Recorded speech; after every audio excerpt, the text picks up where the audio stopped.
લક્ષ્ય ન્યૂઝ, એક નજર, એક લક્ષ્ય. રાષ્ટ્રીય બાળ સ્વાસ્થ્ય કાર્યક્રમ અંતર્ગત બાળકોના આરોગ્યની ચકાસણી કરવામાં આવી. રાષ્ટ્રીય બાળ સ્વાસ્થ્ય કાર્યક્રમ દ્વારા બાળકોને આરબીએસકે મોબાઈલ હેલ્થ ટીમ દ્વારા આરોગ્ય ચકાસણી કરવામાં આવી. જિલ્લાની સરકારી સ્કૂલ, ખાનગી સ્કૂલ તેમજ આંગણવાડીના બાળકોની આરોગ્યની ચકાસણી કરવામાં આવી. 18 વર્ષ સુધીના બાળકોના આરોગ્યની ચકાસણી કરવામાં આવી છે. બાળકો નિરોગી રહે અને જો કોઈ બીમારી હોય તો તેનું નિદાન બને તેટલું ઝડપી કરાવવા માટે તબીબીએ સલાહ પણ આપી છે.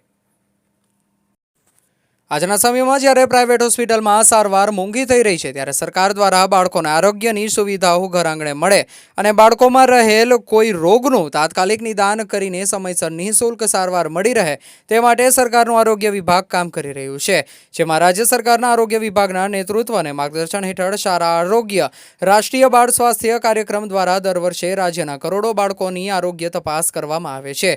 જેમાં સરકારી શાળા, ખાનગી શાળા તેમજ આંગણવાડીના બાળકોનું સ્વાસ્થ્ય સંબંધિત આરોગ્ય તપાસ કરવામાં આવે છે. જેમાં બાળકોનું વજન, ઊંચાઈ તેમજ બાળકોમાં રહેલ વિટામિનની કમી કે અન્ય બીમારી હોય તો ચકાસવામાં આવે છે. જેના થકી જો કોઈ બાળકને અન્ય ગંભીર બીમારી હોય તો તેને તાત્કાલિક સારવાર મળે તે માટે તેની વ્યવસ્થા કરવામાં આવે છે અને તેવા બાળકના માતા પિતાને પણ માર્ગદર્શન આપવામાં આવે છે. ત્યારે સુરેન્દ્રનગર જિલ્લામાં પણ હાર આરબીએસકે અંતર્ગત જિલ્લાના વિવિધ તાલુકામાં, શહેરમાં અને ગ્રામ્ય વિસ્તારોમાં આ કાર્યક્રમ ચાલી રહ્યો છે. જેમાં આરોગ્યની ટીમ દ્વારા સ્કૂલના બાળકો, આંગણવાડીના બાળકોના આરોગ્યની ચકાસણી કરવામાં આવી રહી છે. જેમાં બાળકોમાં લોહીના ટકાની ચકાસણી કરવી તેમજ આંખની તપાસ કરવી, બાળકોની ઊંચાઈ, વજન તેમજ શરદી, ઉધરસ, તાવ જેવા રોગોની, કિડની કેન્સરની, કિડની ટ્રાન્સપ્લાન્ટ, લીવર ટ્રાન્સપ્લાન્ટની ચકાસણી કરી આપવામાં આવે છે. ઉલ્લેખનીય છે કે શાળા આરોગ્ય રાષ્ટ્રીય બાળ સ્વાસ્થ્ય કાર્યક્રમ અંતર્ગત રાજ્યના જન્મથી 18ના તમામ બાળકોનું સ્વાસ્થ્ય અને આરોગ્ય જળવાઈ રહે તે માટે બાળકોની આરોગ્ય તપાસ અને સારવાર તેમજ રેફરલ સેવાઓની જેવી ઉમદા અને ગુણવત્તાસભર સેવાઓ રાજ્ય સરકાર તરફથી પૂરી પાડવામાં આવે છે. રિપોર્ટર બ્રિજેશ ત્રિવેદી, સુરેન્દ્રનગર.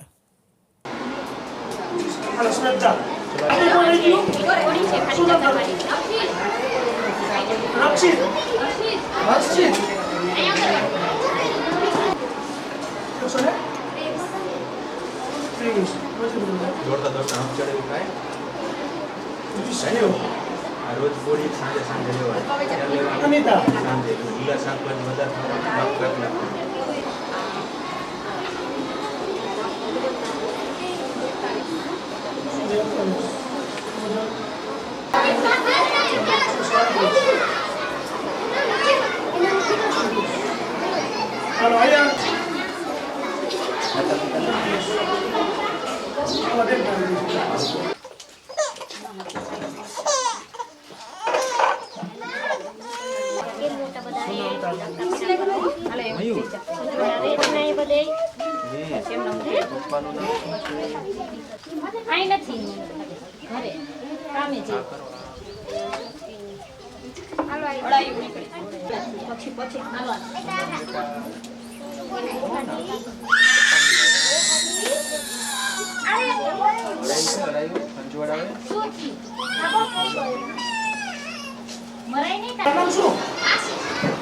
આશીષ નહીં, આશીષ